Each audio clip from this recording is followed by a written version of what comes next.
Hey, everybody. Welcome to tonight's episode of Ask Mary Anything Within Reason. It's great to be with you. It is a very, very gloomy day here in New York City. Autumn is upon us, apparently. I was talking to my daughter earlier, and we we'd made plans for dinner. On October 3rd, and she reminded me of that or just was touching base with me about that today, and I'm thinking that's in, like, 3 weeks or something, and no, it's in 4 days. Just unbelievable. Anyway, I hope you all are holding up okay. You know, I think the closer we get to this election, the on the one hand, the more impressed I am with Kamala Harris and Tim Walz, particularly Kamala Harris, just because, she's at the top of the ticket and she's proving herself to be just a phenomenal leader. So that's the good news. On the other hand, though, like all of you, most likely, I am just more and more mystified that not only or even mostly that Donald Trump is allowed to continue running for the presidency of the United States, to be leader of the free world, but that he hasn't been committed to a psychiatric institution.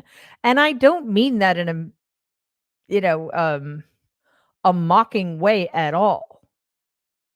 I'm a clinical psychologist. I'm not that's not an ad hominem attack. It's like, what is going on? And don't get me wrong, I don't expect anybody to have compassion for him. He has proven himself unworthy of compassion. But is there literally nobody on the planet who cares about him? The answer to that, I'm kicking off the Ask Me Anything episode with a question to myself from me. Sorry. The answer to that question is I think that, like my grandfather before him, every single one of Donald's relationships is transactional. And as long as his minions, his enablers, his employees, and his children think that he is more used to them out and about running for the presidency than he would be, obviously, getting the help he so desperately needs. That's what's going to happen. Also, as usual, I was trying to think back. Uh, Sorry, let me start over. When I, get ready for tonight's show, I cast my mind back to the week that preceded today, and I try to remember like what was the vibe and what were the big things that happened. And I'm telling you, I couldn't think of anything. I don't know if it's because I'm tired, my brain is fried, or what, but, you know what I think it might be? I had the great misfortune of having to look at a lot of video from the rally Donald did in Wisconsin last night because I had to make a video about it. Oh my goodness gracious, and I just, like, I can't think beyond that. It was so, um, uh, off the charts. Somebody asked Julie, "Do I think that Donald could benefit from help?" No. Sorry, let me put it in these terms. There's no cure for him. I don't even think there's any self-awareness for him, and probably it would be cruel to bestow upon him the gift of self-awareness. But Um, I mean, this again, I don't I'm sorry to say, I don't care. That's Jesus, sounds so horrible. Yeah, you know what? I'm a human being too. I don't really care that he's not doing well. He has visited so much harm upon the people in this country that there's just no justification for any of it. However, um, it's not fun to watch people decompensate before your eyes. It's not fun to watch people suffering. As many of you know, I wrote a piece today about, or this evening, about the state sanctioned murder of an innocent man named Marcellus Williams in Missouri. Um, so I'm against the death penalty, and I always have been, but um, you know, it's not because I necessarily, obviously, in the case of Marcellus Williams, it's tragedy. It just I mean, it was just a I to imagine the suffering of his family, of him, knowing that you were put to death and didn't do the thing you were accused of. It's just unspeakable, and it says so much about this country. But the point I'm getting at is, on the totally opposite end of the spectrum, we this country has put to death actually guilty people. And although I still think it's wrong, it's not because I care that Ted Bundy stopped being on the planet. You know what I mean? However, like, I don't wanna see it. I'm not gonna, like, have a party, you know? Uh, so the only reason I think it matters that Donald is clearly breaking down in front of us is because it might open some people's eyes. But the main reason he needs to be he needs to exit stage left. And yeah, hopefully, I mean, getting help. Exactly what does that mean at this point? To me, it means keeping him from doing harm to himself and particularly others. He's doing so much harm to us. And if somebody got him to stop running, then he could, again, the Republican Party represents him now, acts like him now, so it's not like he'll be out of our system anytime soon, but it would be a big start, wouldn't it? Um, yeah, guys, so my apologies. There's literally nothing I can do about YouTube ads. I know a lot of you are concerned that very often the ads are like from Donald's campaign. I think that's just the algorithm, unfortunately, because we have the same name, which people often tell me I need to change, am grifting off of, don't deserve, whatever. So, yeah, trust me, I don't like seeing that either, but there's nothing I can do about it. So before we get it back to your questions, I just want to say another word about Marcellus Williams. And again, sadly, this is not rare. One of the many, many reasons I'm against the death penalty is because we have so often throughout our history put innocent people to death and allowed the guilty party to roam free.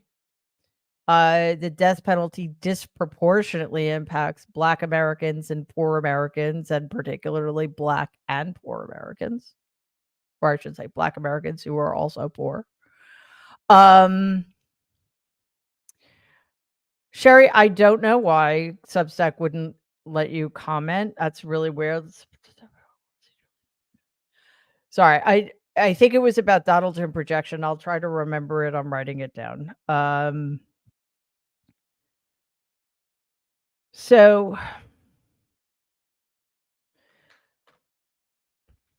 it's a deeply unfair system, and even if let's say we knew with 100% certainty that every single person who gets the death penalty was absolutely guilty of the crime he or she committed. So what? I don't want to be a part of it. I do not want to be part of murdering other human beings. It we are we might be the only developed country who still has a national death penalty. I don't know. I'm not sure, but most countries don't anymore. It's not a it doesn't work. First of all, if okay. And I mean, I know this sounds a little bit crass. Um, by the way, somebody said that Marcellus Williams was a career criminal who tried to get off by a technicality. The technicality was that he was innocent of this murder. The witnesses were corrupt and were paid off. There was literally no physical evidence to connect him to the crime scene. No footprints, no fingerprints. There was none of his DNA, and it was a messy crime scene. There was DNA everywhere, but not his. The prosecution and the victim's family begged the governor of Missouri not to do this because they believed that Marcellus Williams was innocent. The prosecutor and the victim's family. Okay? I'm not arguing that point.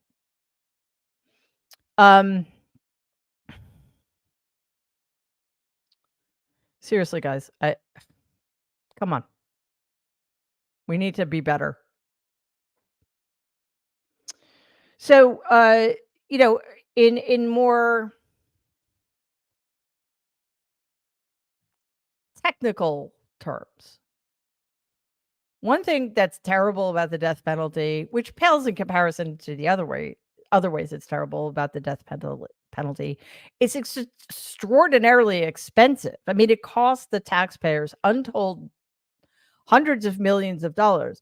The crime that Marcellus Williams was convicted of having committed, which he did not did not commit, occurred, I think, in 2001. If somebody could correct me if I'm wrong, but it was a very long time ago. It takes decades for these cases to run their course. And, obviously, if you're going to put somebody to death at the end of it, you want to make sure you got it right, right? But it cost massive amounts of money.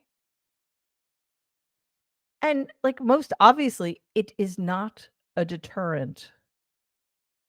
If it were a deterrent, people wouldn't murder other people, right? Anyway, that's what I wanted to say about that. I find this just, it's kind of unbearable. I cannot imagine what the man himself and his family have gone through. And it is just one more reason we desperately need to abolish the death penalty once and for all. Yeah. Oof. Anyway, thanks for putting up with my rant. I'm very upset about this. Okay, so we have your questions ready to go. And again, for anybody who was not for some reason able, just to be clear, usually a couple hours before we start, I put up a post over at my Substack, which is called The Good in Us. And you can, in the comments over there, ask questions, which I compile into a document. I don't do that on Twitter because it's just an opportunity for people who hate my guts to say very mean things, which, I mean, I don't care, but it's not the best use of my time. So Substack seems to be the most efficient way, because the problem with the thread here is that it's hard for me, one, to talk and look at the thread, but also the thread can move very quickly sometimes. So I just would miss a lot of your questions. So for future reference, check out we should, we'll put that in the if one of my absolutely amazing moderators could put the link to The Good in Us in the chat, that would be amazing. Um, and I'll put it in the show notes as well. Okay. So, I have this question from Caroline who basically said that I was not going to answer her question. So just to prove you wrong. Hey, Caroline. Caroline's a frequent commenter over on Substack and a frequent viewer. So I'm happy to answer her question. Okay. Are Donald supporters' brains fully developed? If a human's brain is supposedly fully developed after age 25, how can someone vote for Donald? Well, I think we need to keep in mind that no voting block is a monolith, right? Donald supporters, because he's so hateful and horrific, um, are easily painted with the same brush. I mean, I think we have plenty of evidence to see that, to assume that they're also terrible people, and many, many, many of them are. In fact, I'd say a bigger percentage of them are than are not. So, how do we explain white supremacists and neo-Nazis and Christian nationalists? Some people are just terrible people. Some people grew up among terrible people. Um, you know, and I'd say that probably 25 to 28% of any population is just the worst among us. And our job, you're welcome, Caroline. Our job is to contain them and make sure that they don't ever amass real power. And that has been the problem. In 2017, they started amassing real power. And that's been building. I mean, that wasn't just because of Donald. That started by letting Nixon off of the hook and the disastrous administrations of Reagan and George W. Bush. It's been a long time coming, but Donald, definitely pushed that process along. Then, I know that a lot of us don't want to have any compassion for people who vote for Donald or who support him, and I get that. I get that. But we also have to remember that a lot of these people are lied to on a constant basis. Um, I somebody just mentioned the distribution of intelligence, like anything that's distributed across the population. It's generally speaking a bell curve. Your people with there were more people with average intelligence and just as many people at the tails who are either extraordinarily brilliant or extremely unintelligent, right? That's the bell curve. It's shaped like a bell. So I don't know if there has been any research done about how intelligence is distributed among supporters of either party. I do know that I mean, obviously we know that more college educated people vote for Democrats, more people who did not go to college vote for Republicans, but that's not about intelligence. I think our bigger problem is knowledge versus ignorance. But you don't have to go to college to be knowledgeable. And Donald went to University of Pennsylvania. He's one of the most ignorant people I've ever known, and he has absolutely no intellectual curiosity, which to me is one of the hallmarks of intelligence. So I think at this point, it has as much, if not more, to do with the way information is siloed. So let's put it this way. If you live in a very red state, in a very red town, in a very red family, you are already predisposed to vote the way the people you grew up among and hang out with vote, right?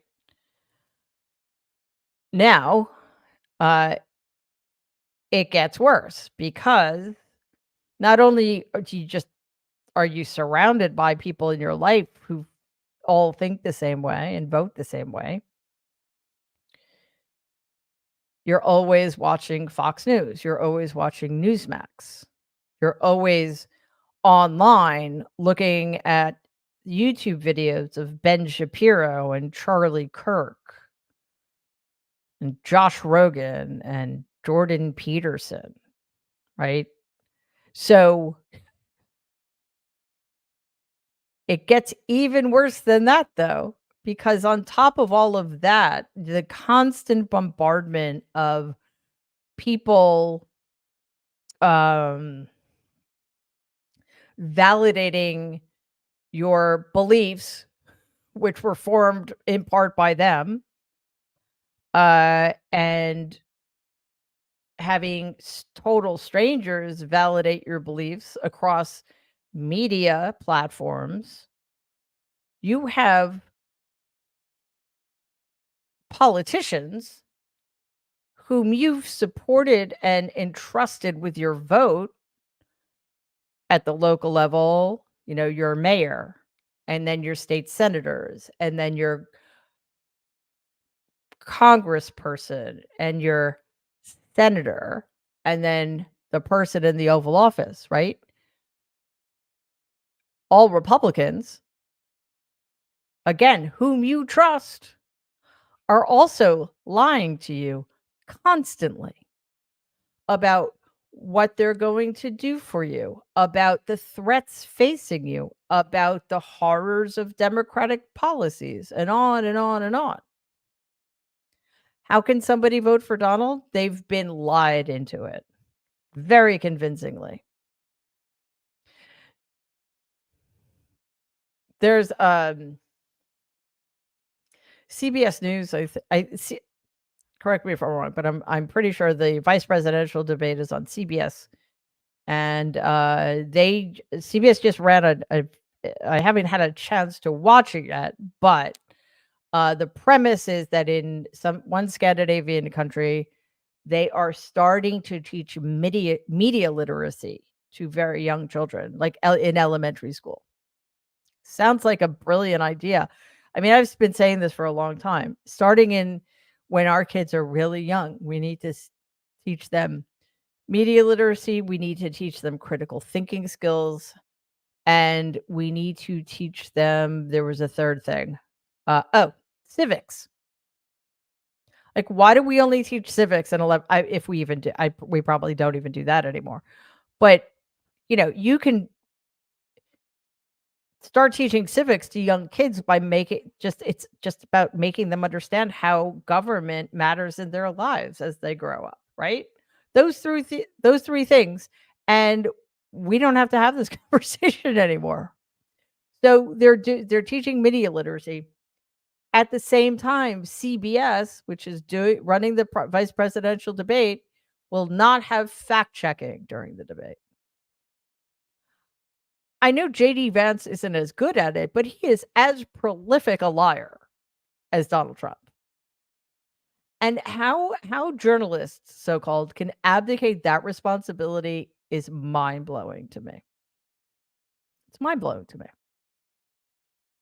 But here we are. Quick thing about the debate, we're covering it. We're going to do it exactly the same way we did the presidential debate. Hopefully it will be as fun. So we'll have a pregame. We'll start about half an hour before the debate, just to kind of set it up, what we're looking for, what we think the strategies are going to be for each of the candidates.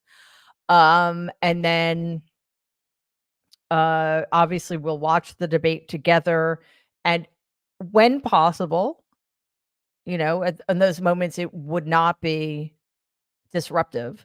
We'll comment in real time on whatever's going on, probably about something horrible that JD Vance said, some lie he told, some bit of stochastic terrorism that he engaged in, And then after the debate, the nerds will all come together and we'll analyze it and hopefully celebrate, which would be nice.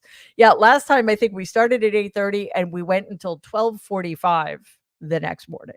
So, we're very dedicated to this. I know that a lot of people don't think the VP debate is that important. I disagree. I think it's very important. This especially this time around. So, it would be amazing if you joined us. Somebody asked me about my cat's name. I have 2 cats. A girl who is, oh my gosh, she's almost 3. It's incredible. Her name is Cap, C-A-P. Long story that I'm not gonna tell you now, but it kinda suits her. And she's a tuxedo, mostly black tuxedo cat. And then my second cat, who is 13 now, um, his name is Linden. It's Lindeen, which is my daughter's middle name. So, anyway, still I guess still a funny name for a cat, but it works for him. Lori asks if, we're going to be having special guests. I'm assuming Lori means on the channel or, on shows, and the answer is absolutely. We have 2 things happening. Um, One is we're looking to expand the number of nerd adventures we have, to mix it up. Also, at some point, we'll add more shows, and we kind of wanna, like, limit the number of nerds per show just because it gives people more time to speak. So and then I just think it's, there's so much going on. It's great to have different perspectives, and there, as you guys know, it's really important to me to amplify other voices, promote other people's work. So there are lots of amazing people out there I'd love to have be nerds. And will we consider nerd vendor merch? Well, we actually have a merch store. This is my favorite mug so far. It's our only mug, but I love this mug. Don't vote for fascists, right? And at the bottom it says Mary Trump Media. And I believe the link to the store is underneath the video. But if you just it's a God, I should know this, but the link is on the YouTube page. We have a couple of t-shirts, we have a couple of bumper stickers. We're working on more stuff. We definitely need to have specifically Nerd Avenger stuff. I agree. Okay, from Lee, what do you think is the likelihood of changes to the Supreme Court, and which are most likely? Independent ethics oversight, additional judges, term limits. Okay, great question. This is what I think, and then there's what I think will happen, which are sadly thank you, Lori. Lori put the link to the store in the chat. I think that the filibuster needs to be done away with in the Senate, and that the Senate immediately upon the election. Well, no, sorry, that can't happen. We have to wait until the senators are sworn in. But as soon as the new senators are sworn in, assuming we hang on to the majority, which is crucially important, we need to put at least 5 new justices on the Supreme Court. No, sorry, 4 new justices on the Supreme Court. So that way, I don't like saying liberal and conservative, because not that the liberals aren't liberal, but the conservatives aren't conservative. So I refer to the 6, 3 of whom were appointed during Donald's term, and the other 3, 2 of whom shouldn't be on the Supreme Court because they're so corrupt. I refer to them as the corrupt, illegitimate supermajority. They're not conservative. They're anti-constitutional, anti-democratic, destroyers of America, honestly. So we need 4 new justices on the Sotomayor, Jackson, who am I missing?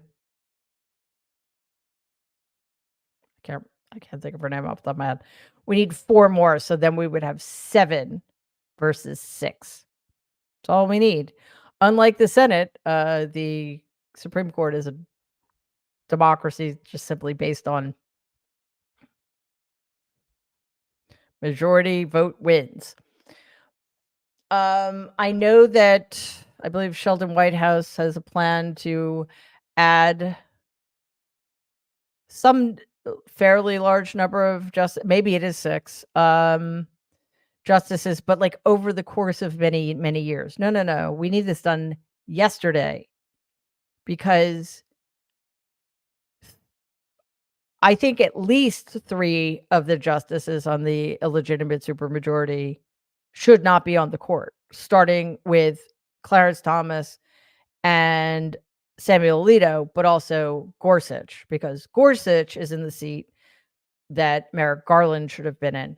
Don't get me wrong, I think Merrick Garland would not have been a particularly good justice. He just wouldn't have been as horrible as the person who replaced him. Ethics reform, absolutely. And there are ways to do this. Congress could defund the Supreme Court, or the House of Representatives holds the purse strings. I mean, why are we paying people who are destroying us? So they're absolutely not just ethics reform, but there has to be a mechanism to remove justices, if not based on the whim of politics, but if they have been proven to be corrupt. It's like going to trial. If you're found guilty, you're out. Term limits also, absolutely. I don't know how that works. I mean, I've heard the 18 years floated around. I mean, the other thing that doesn't get discussed often enough is there has to be a much more equitable way of placing them. It is absolutely insane. Not just because Donald is the most treasonous, corrupt, vile, cruel idiot to be in the Oval Office, but because he was only there for 4 years. He got to appoint 3 justices.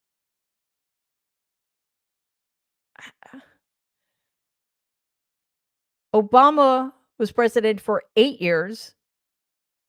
And yet, in part because of Mitch McConnell,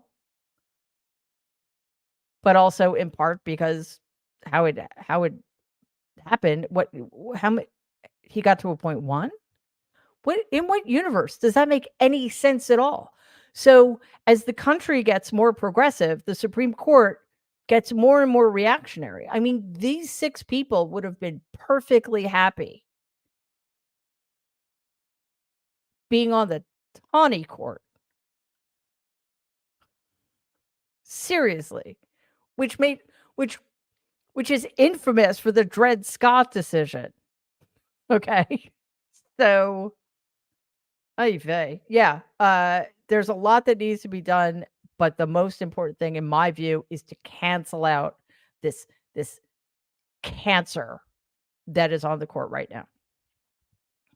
Just unbelievable. And John Roberts is just vile. Okay. All right, I want to get back to the topic of the death penalty. A couple of people wrote about their own personal experiences having lost loved ones to violent crime. Let me put that less technically. Loved ones who were murdered and whose murderers continue to be in the system. So who, for various reasons, again, because it's a terribly inefficient and broken system, have not been put to death. And obviously these are people in death penalty states. The 2 people who wrote about this had very different conclusions. One person, uh, does not believe that the death penalty should have been enacted. The other person absolutely wants the death penalty to be enacted. Um, I have never experienced such horror. I literally cannot imagine having to go through such a thing. Um, so I am not going to speak to anybody's opinion. I think that if you have had that experience, I will not judge because I mean, I don't want to, but if I had to imagine it, I'm pretty sure I know how I would feel. That though is why we are a nation of laws, not men. The law needs to be carried out in a way that is removed from the feelings of the individual. And John Adams articulated this in Article 30 of the Massachusetts Constitution. We are a country of laws, not men. And I believe that. I believe that that is the best way. That does not oh God, I apologize for those. Apple has this ridiculous auto bubble thing. I've tried many times to disable it. But anyway, that is not at all to discount the absolutely legitimate and real feelings of people who have gone through what these 2 people who went through. And I have nothing but the most compassion possible. But the point is that, as a nation, we have to decide that such huge decisions need to be taken out of the hands of the individual because it gets very, very, very complicated. Okay, but also thanks to both of you for writing, and I am so sorry for what you go through. From Lisa, what are my thoughts on the swing voters who are really single issue voters who have not passed the hurdle with Harris? I don't know, man. I like what is it? It depends what the single issue is, right? If you're anti-choice, and that is uh my particular way of styling these people, although I think it's also at this point perfectly relevant to call them pro-death. Never call them pro-life because that is the last thing they are. But if you're really, really anti-choice and believe that, 6-week-old embryos have more rights than the 12-year-old who was raped by her father, right? Or than a woman who is carrying an unviable fetus. Nothing Kamala Harris is going to say is going to convince those people. Um, so it's really hard to say. I mean, obviously, of course, we cannot discount just how racist and misogynistic people in this country are. Unfortunately, the kind of swing voters you're talking about won't admit to either thing, either consciously or unconsciously. So, like, that is not going to factor into their reasoning because they can't be in touch with it because it's not a great thing to have to know about yourself, you know. So I just such a weird thing to kind of have to hang our hopes on, but I don't know if you all have seen Donald in public recently, but whoa. Uh, He's it's unnerving. But again, corporate media continue to bend over backwards to normalize him and quote unquote sane wash him. Like, for example, he actually said at this rally in Wisconsin yesterday that immigrants are going to come into your kitchen and slit your throat. That was one thing he said. He said a lot of other horrible things, and Bloomberg's headline was, "Donald Trump sharpens his attack on immigration policy." It's like, is that what he did? Is that really what he did? I don't think that's what he did. I think he was trying to scare the hell out of people by making horrible things up about immigrants. That's what he was doing. Yeah. Anyway, from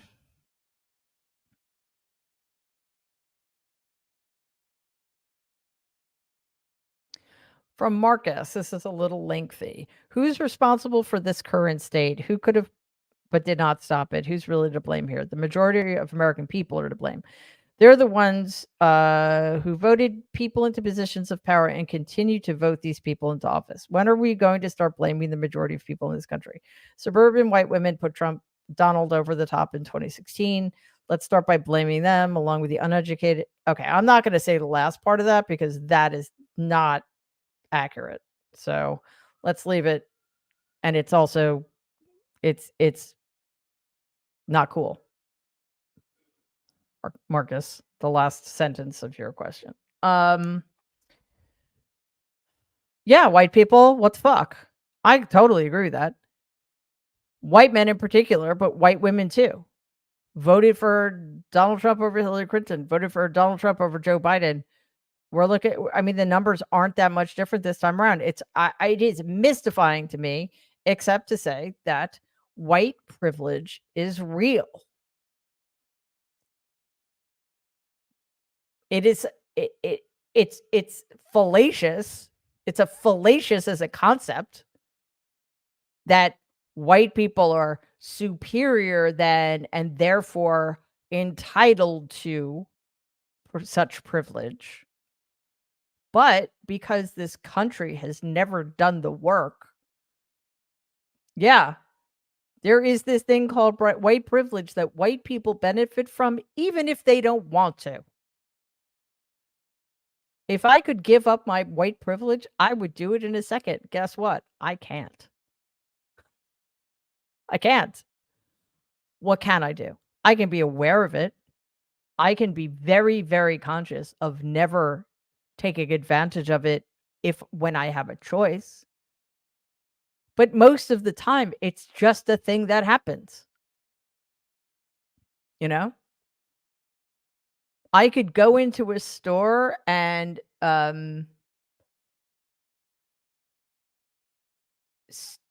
start screaming and yelling and ranting and raving. I'm not going to get shot. I probably won't even get handcuffed. So the only way to change that is to make sure that we have representation at every single level of government. And we do not, especially in the Republican Party is representative of a nobody but white men of a certain very specific kind. So, yeah, it is, I think I'd like to think that things will be different, at least for women in this election. And look, let's take a step back here for a second. How is it that given the overturning of Roe v. Wade, given how bloodthirsty Republicans are about going after pregnant women, just letting girls be forced to carry babies to term because they were raped. Letting pregnant women who actually want to have their child die from bleeding out because the fetus wasn't viable. Who are against IVF, who, and I'm not kidding about this, who want to start a database that monitors women's menstrual cycles so that women can't leave the state to get an abortion in a state in which it's still legal, which, by the way, if Donald gets back into the White House, abortion will not be legal anywhere in this country. Is that a woman's issue? All of that, everything I just said, is that a woman's issue? No, no. That is, as Hillary Clinton rightly said many, many years ago, that is a human rights issue. If you're a man and you don't care about that stuff, what? What? Do you hate women? Do you have no women in your life you love? I mean, maybe. But this is the other thing too. Um, Bernie Moreno, who's running, I think he's running for Senate against Sherrod Brown in Ohio. He's a vile misogynist. He's very he's like your run of the mill Republican candidate at this point. And he basically said, that women over 50 are just stupid idiots because if they vote for Democrats, because what do they care about reproductive rights anymore? They don't need them anymore. Yes, because I only care about rights that pertain to me. Seriously? Like, but that is the kind of selfish vision Republicans have for this country. Like, why should you care if something bad happens to somebody else if it has nothing to do with you? Well, because I'm a fucking human being with empathy. That's why. Also, because how does it help us if some of us don't have the same rights? It does not. It makes us weaker. Anyway, so yes, I don't understand why some white women and some white men, because look, most for maybe obvious, maybe not obvious reasons, white people are more likely still to vote Republican because for historical reasons, for reasons of white privilege, et cetera, et cetera, et cetera. But you know, in the middle, like, seriously, like, this issue is not going to push you over the edge, like, how? You're totally cool, white women, with having you and your daughters be second-class citizens, or you white men who are married to women and have daughters, you're totally cool with that too?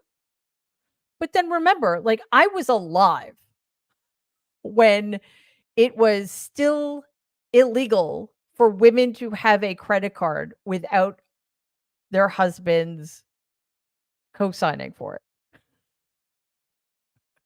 Okay.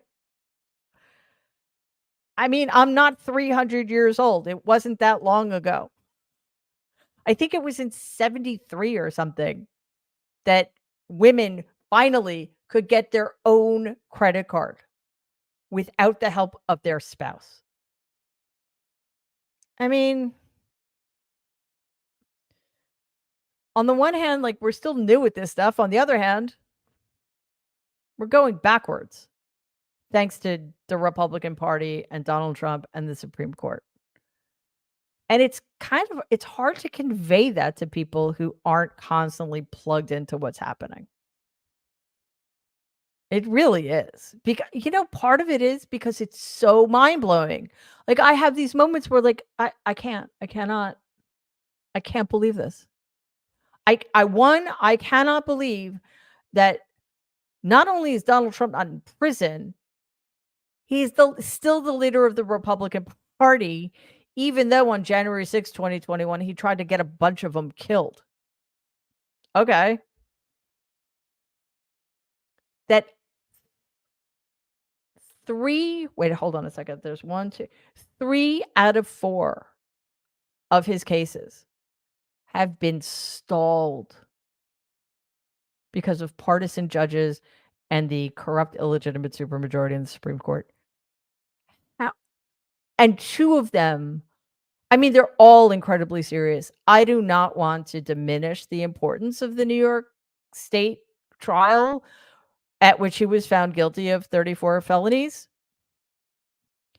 but I would much, much rather have had him tried and convicted for trying to overthrow his government, committing a self coup, stealing, and we know, see, this is the thing. We fucking know he's guilty for all of this stuff. Stealing highly sensitive classified documents, either selling them to the highest bidder, putting our intelligence assets in great danger or whatever, and for committing, um, election fraud in Georgia, which we know he did because we have it on tape. I mean, would you have thought that? And not only did none of the have has none of those trials happen, he's running for the presidency. And he's essentially neck and neck with the Democrat. Wow. So, if we're having a very hard time processing all of this, imagine if you're somebody who, doesn't watch the news, doesn't read the newspaper, is busy, just kinda, like, picks things up here and there. How is anybody else gonna wrap their mind around it? And again, with the vast, disservice of, corporate media, you know?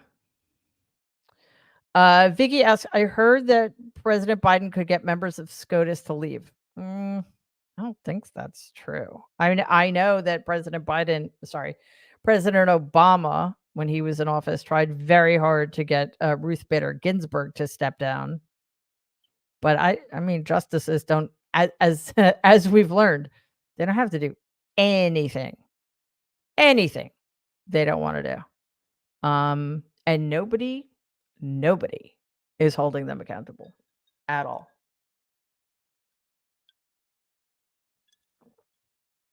All right.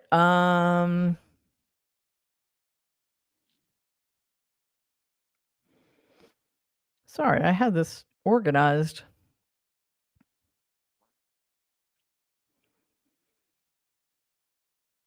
Okay. Somebody said, who is it? Oh, Chris.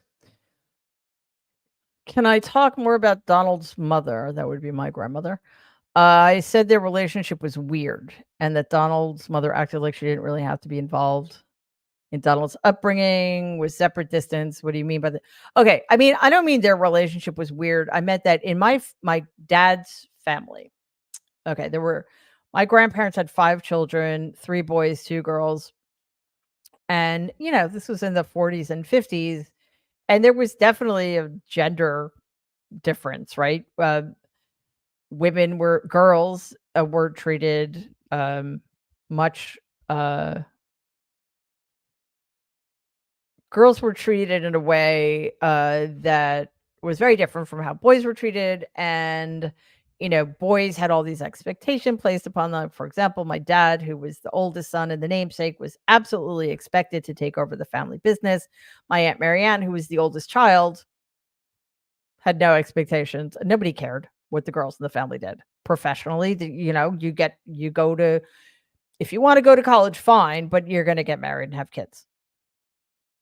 So that I mean, that wasn't uncommon. What was a little weird is that there was this gender divide in the sense that it's almost like my grandmother didn't think that she needed to have anything to do with the boys at all, and my grandfather didn't have anything to do with the girls.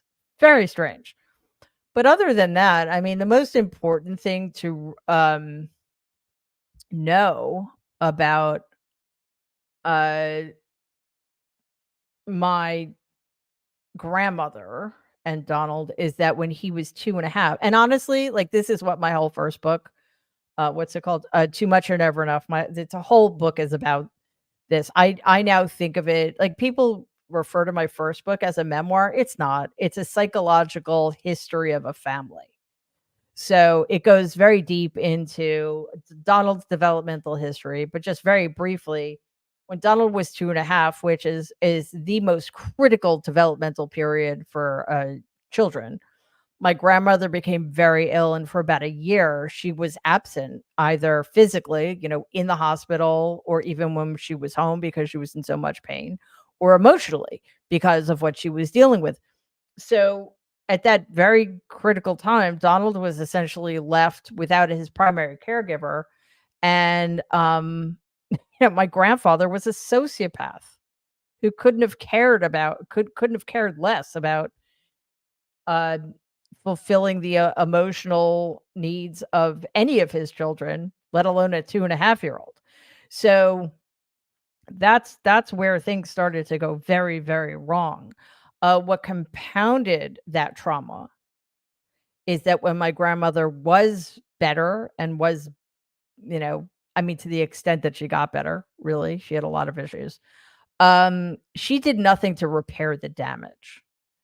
And as he got older, it was pretty clear that he had a lot of contempt for her. And especially like when he and my uncle Rob, who was the youngest and also suffered from her absence, when they were adults, they treated my grandmother with the kind of misogynistic condescension that was also pretty common back then, but with no affection at all. Um, so that's why he like never talks about her. In fact, one of the things I write about is when on that very awful night I went to the White House in 2017 for my aunts Elizabeth and Marianne's birthdays. We're in the Oval Office and on the desk behind sorry, on the table behind the desk, there's a picture of my grandfather, and my Aunt Marianne was like, "Hey, Donald, maybe you should have a picture of mom there too." And he's like, "Oh, yeah, great idea." So somebody got him one, but he would never have put it up if somebody hadn't hadn't suggested that maybe he should. So, yeah, I mean, my whole family's really broken. If you wanna read more about the brokenness of my family, my new book, which actually is a memoir, came out a couple of weeks ago. I'm really very pleased to say that today, it debuted on the New York Times bestseller list, on the nonfiction list at number 5, and on the combined print and ebook list at number 3. So I'm really psyched about that. So to everybody who has picked up and hopefully I'll be on the audiobook is only um those numbers only come out once a month. So I think I have a couple of weeks to wait for that. But to everybody who's listened to the book or read it either as Kindle or as an actual book form, I so appreciate it. This book actually means a lot to me. And anybody hasn't read it, I from the feedback I've gotten, people have found it helpful. Um, it explains a little bit about me, but also about kind of where we are when how, trauma, individual and collective trauma. So check it out. And of course, we will be back on Tuesday, the nerds and I, at 12 o'clock. Our schedule continues to be Tuesdays and Thursdays at noon Eastern. Uh, Jen's show is every day now at 8 a.m. because she is absolutely killing it. So check out morning. Um, She's changed I'm so sorry, like, she's changed the name so many times that I've forgotten what it's called. But you know what? This is the thing to do.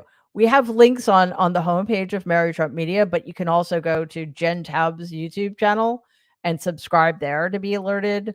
Also, Danielle Moody's been making lots of awesome content on her YouTube channel, so subscribe to that as well. She's doing lots of Get Woke videos, and she and Waj co-host Democracy-ish on Fridays. Brian Karam also has a YouTube channel, and his show Reverse Shot comes out on Saturdays. Um, I am I'm committed to getting new videos every day of varying lengths in addition to Ask Mary Anything Within Reason, in addition to the Nerd Avengers.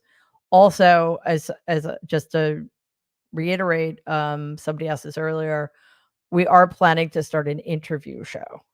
So I'm very excited about that. And there's going to be a lot going on with the election. I can't believe I'm saying this. We're 37 days out. And just to put this in the back of your mind, we will be covering election eve. I'm hoping to do this in my building live with the nerds live, all in the same room. That's my goal.